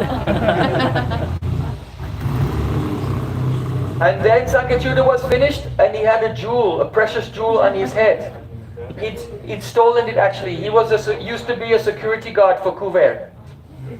And he used to guard the treasure of Kuver. And when he was guarding, he found among all the jewels, this one jewel. Wow, this jewel is really, really special. No one will notice, there's so many of them. And he stole it from Kuver. And then he was wearing it. So then Krishna took this, and then he came back, and Radharani was, oh, my hero. She was trembling like a leaf, and she fell into the arms of Krishna. Krishna was thinking, oh, Shankachuda, thank you so much. You've done a very good seva. Even everyone serving. Keho mani, keho namani, sabatar das, yena mamataro hoy, say papinash. Everyone is serving Krishna. Some people know it, and some people don't know it. Those who accept it, their life is successful, and those who don't accept it, even though it's true, they get ruined. So that's what happened with Shankachuda. But he was also serving, he just didn't know it. Huh?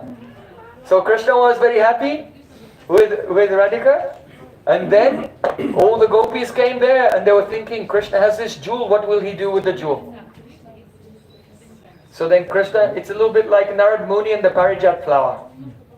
Narad Muni said, Krishna, give this Parijat flower to your most beloved. And then Krishna was in a tricky situation. So Narad Muni didn't say, give the jewel to your most beloved. So Krishna on this day, he had some freedom. And he gave the jewel to Balaram. Data pralamba ripunudbhatta sankachuda. Pralamba ripu means Balaram, the enemy of Pralambasur. So Krishna gave the jewel to Balaram. Then Nashat Pratoshi Vidayam Madhumangalasya. Then Balaram gave it to Madhumangal. And then later Madhumangal came and delivered it to Radharani. And so now Radharani is wearing it. Now Krishna knew when he gave it to Balaram that it would do the rounds and come back to Radharani. That was his intention. That was his intention. So when Raghunath Das Goswami is thinking, oh, I am decorating Radhika in the form of her maidservant Rati Manjari. Then Rati Manjari is saying to Radhika, oh, Data pralambarit pudun udbata sankachuda. That means this was given to you by Madhumangal through Balaram. The meaning is that such a bhav here of all the gopis of Vrindavan. Gokula taruni mandala maite Radhe jayo jayo mandala. Giving this jewel means, O Radhika, of all the Taranis, of all the gopis of Vrindavan, you are supreme. Because Krishna, in a roundabout way, he only gave it to you, not to anyone else. Such a bhav is there. Such a abhiman. So proud of Srimati Radhika. Data pralambaripanutpakasam. Oh, another thing. here, very important, that actually the Kaustuba mani of Krishna, the jewel of Krishna, and the Shamantak mani, the jewel of Radhika, it is part of their swarup. It is not like you can go to a shop and buy some jewelry, it's separate from you, you can sell it later. But the Kaustuba mani and Shamantaka mani, it's part of the spiritual body of Radha and Krishna. They are swarup bhut, mani, part of the body. So when Lord Narayan appears in this world, he appears with all of his jewels. But because the pastimes of Radha Krishna are Naravat Lila, human-like pastimes, they can't be born with their whole swarup. They can't be born with their jewels, which are actually part of their spiritual bodies. So there has to be a pastime whereby they appear in one place and another part of their swarup, their jewels appear somewhere else, and then they meet one day. Just like the Kaustuba mani of Krishna, Yogamaya hid it in the treasury of Kalyanag. And after Krishna danced on the head of Kalya, and the wives of Kalya were worshipping Krishna, then they looked in their jewelry box and oh, what's this? We never saw this jewel before. Let's offer this to Krishna. And they gave him, it was actually already a part of his eternal swarup. But Yogamaya hid it there to have this pastime when Krishna was 6.5. Just before he becomes Kishore, because his Kishore age is the Nitya Swarup. Gopavesha Venukara Navakishore Natabara Swarup. So, in the same way, Radharani's Shamantaka mani, which is reddish jewel, Yogamaya hid it in the treasury of Kuver, Shankachur stole it, and then through Balaram and Madhumanga, etc., it comes to Radhika, and Rati Manjari is saying, oh, when will I put this on Radhika? What does it indicate? Lokik Sadbandhu Bhat Sambandha. Natural human-like relationship. You understand? In Krishna's world, in Krishna's Leela, Krishna does not know that he's God. Radhika does not know that she's Krishna's Purna Shakti. They feel like ordinary human beings. And all their servants feel like ordinary human beings also. And serve them in that natural family mood. So Data Pralamba Ripunutbata Sankachuda has two beautiful barbs. Rati Manjari is thinking, oh Radhika, you are the most beloved of all the gopis of Vrindavan. And, quite naturally, you are a gopi, a cowherd girl. Not a goddess or anything like this. It is a pure human-like love. And that is the Shuddha Bhakti. The Shuddha, completely pure Bhakti is not mixed with Aishwarya Gyan. Knowledge of Radha Krishna's Bhagavata and the Purna Shakti. Tittva.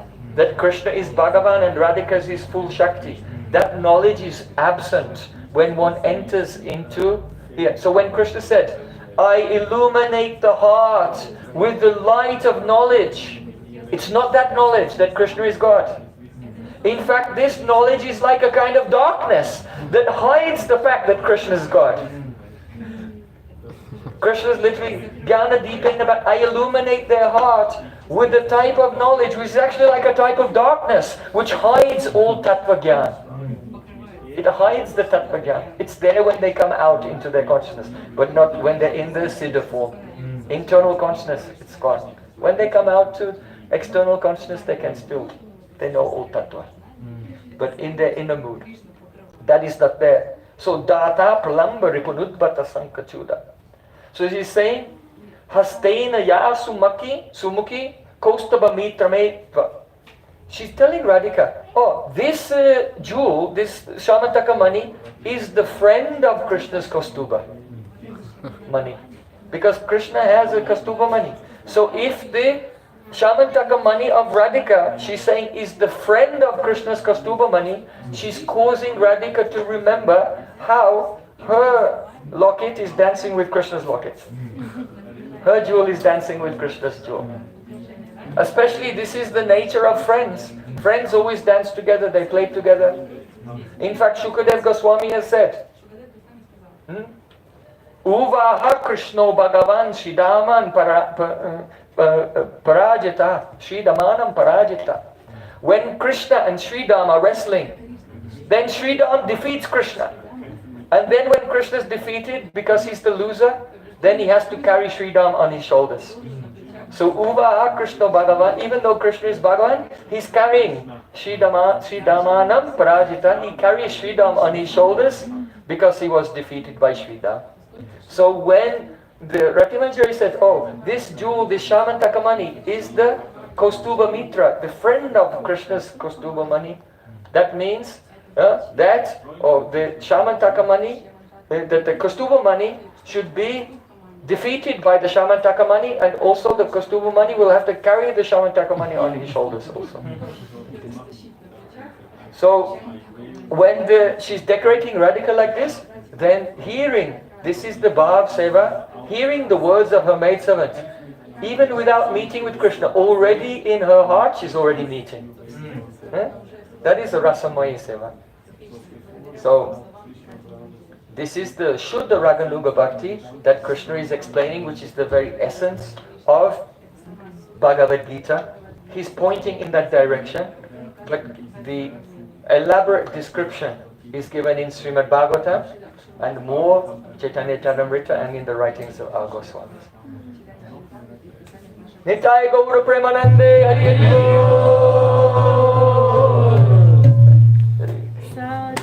Hari Bol.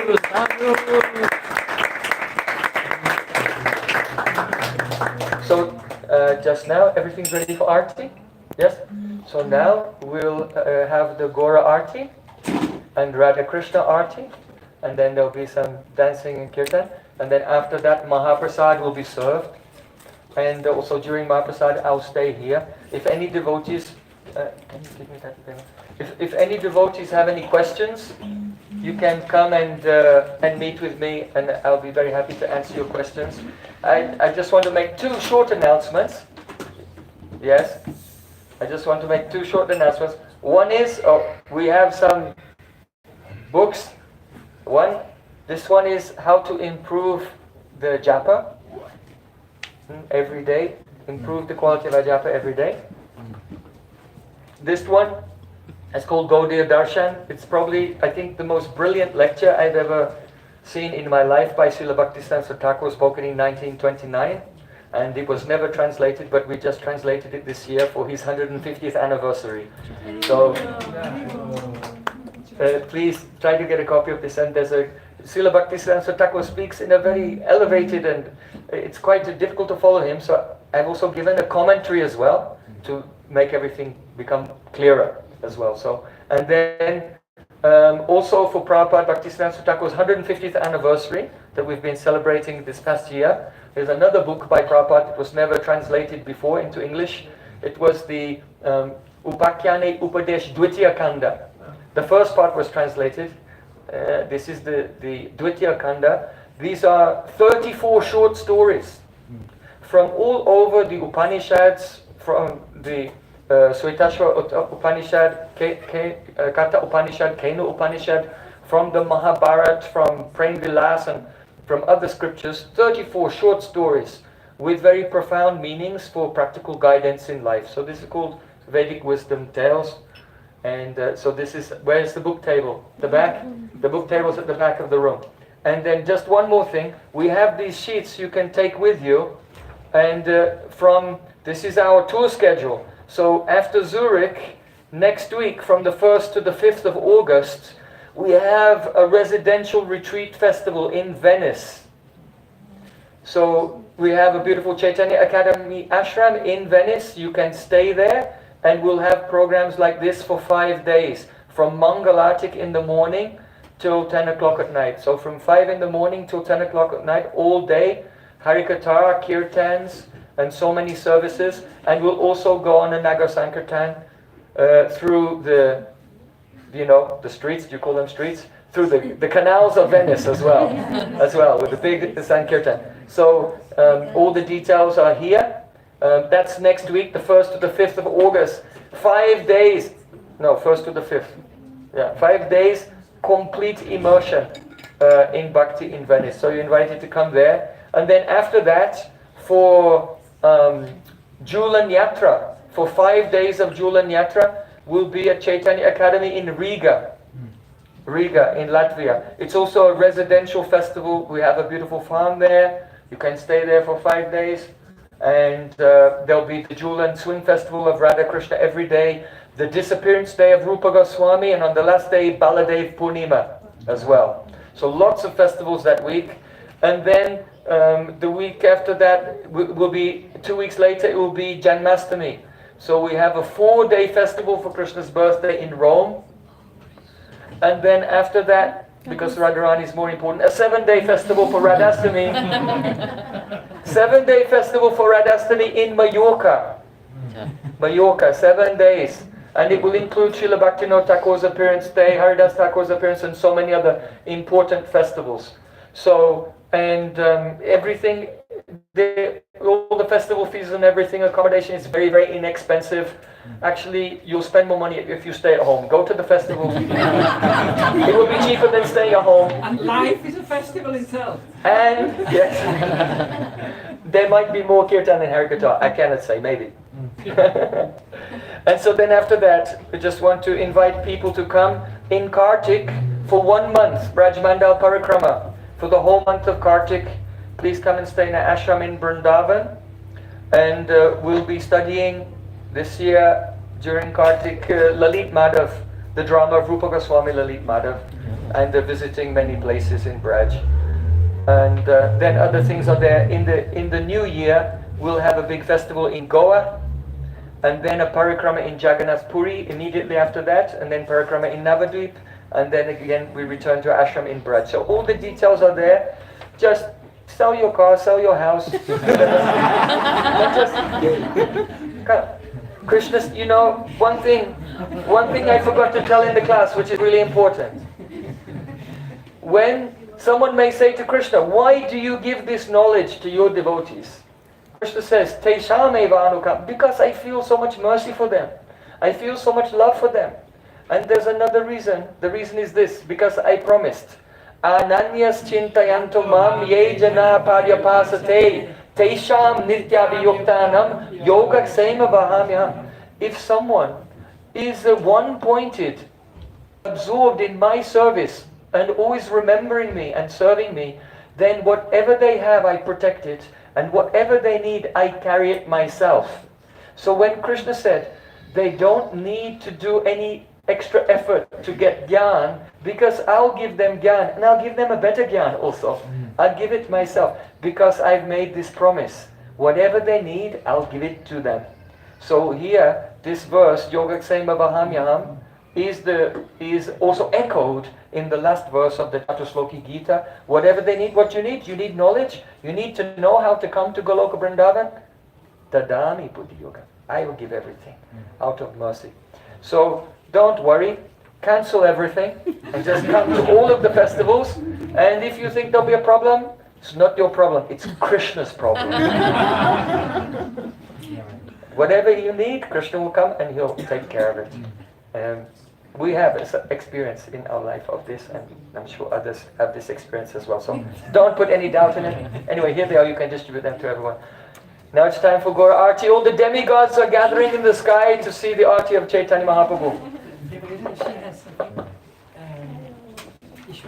Yes? Oh, what is that? Oh, at 12 o'clock tomorrow there's a Harinam Sankirtan, and it starts where? So if somebody's interested, just come and we will check with you. It's in Zürich at the lake with our brahmacharis, Jiva Priya, yes, and Tarakanat and Saranga Thakur, and some of my very dear god sisters, Vrindavan Vilasani, Vrinda. So everybody will be there, and our Nandini as well.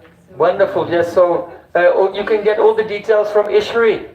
Please go on the Sankirtan tomorrow. It's very important. Sankirtan is the Yuga Dharma. The world is on the edge of disaster. And the only thing that brings any relief to the people of the world is when the Sankirtan Yaga is performed. So it's the best thing that we can do to help everyone in this world, and also the best thing for us to please Radha and Krishna also. So it has an internal reason and an external reason also. Hare Krishna. Hare Krishna.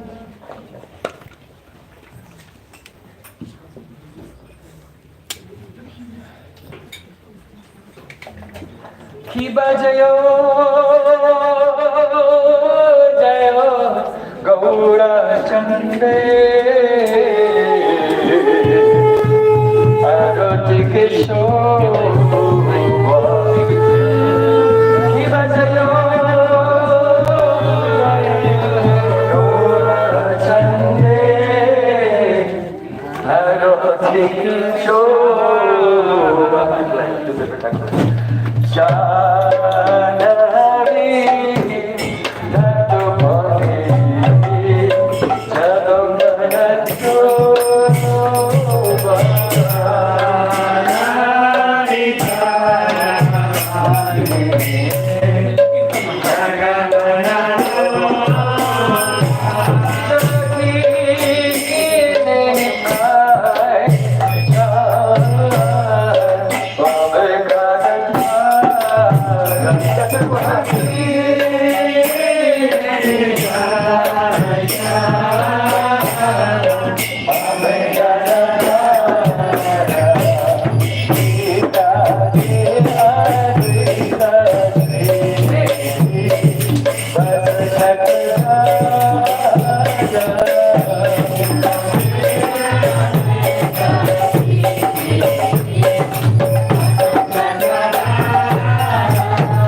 Satyam Goswami Sadanta Kabaktinor ki jai, Upadul Gaurav ki jai, Sanatan Bhadraganath Shri Gopal Bhadrason Sattva ki jai, Praise goes to Shri Chaitanya Bhagavatanand Shri Advaita Gadadhar Shri Sari Gaur Bhaktivinoda ki jai, Shri Bhajanandala ki jai, Shri Pridal ki jai, Vrindavan Prasina Pritnakudan ki jai, Shri Radha Govinda Gopinath Madantan ki jai, Shri Gantharaj Shri Bhagavan ki jai, Manotari Shri Harinam Sankirtan ki jai,